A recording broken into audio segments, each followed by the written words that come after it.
कोना के बचतै हो भैया कोना के बचतै हो भैया आयंस के जान हो। सिंगिंग बाय गोपाल राज। बउआ के जान हो सबके दाता ऊपर वाला के करो इंसान हो। सबके दाता ऊपर वाला के करो इंसान हो। कोना के बचतै हो भैया बच्चा के जान हो। कोना के बचतै हो भैया आयंस के जान हो। माई बाबू कानी कानी भेल छै हरान हो। माई बाबू कानी कानी भेल छै हरान हो। कोना के बचतै हो भैया आयंस के जान हो। कोना के बचतै हो भैया बउआ के जान हो। कोना के बचतै हो भैया कोना के बचतै हो भैया बउआ के जान हो। अभी आप सुन रहे हैं खुटौना से मैथिली म्यूजिक की शानदार प्रस्तुति।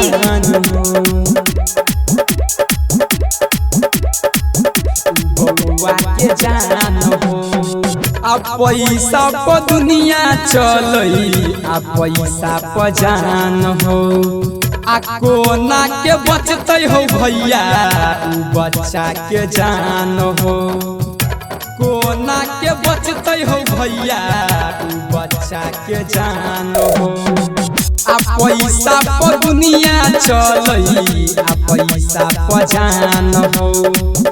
कोना के बचतै हो भैया बच्चा के जान हो। कियो नै साथ दै छै कियो नै साथ दै छै नै कियो दान हो।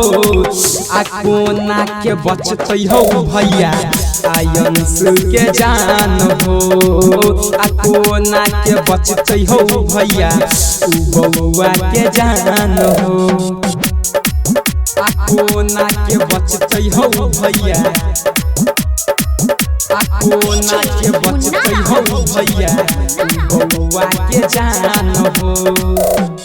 छिटके बाजार मधुबनी आयंस के जान हो। सिंगिंग बाय गोपाल राज। बउआ के जान हो। राइटर दीपक परवीन करई पर नाम हो। मिली मिली सब कियो कर एकटा काम हो। मिली मिली सब कियो कर एकटा काम हो। राइटर दीपक परवीन करई पर नाम हो। मिली जुली सब कियो कर एकटा काम हो।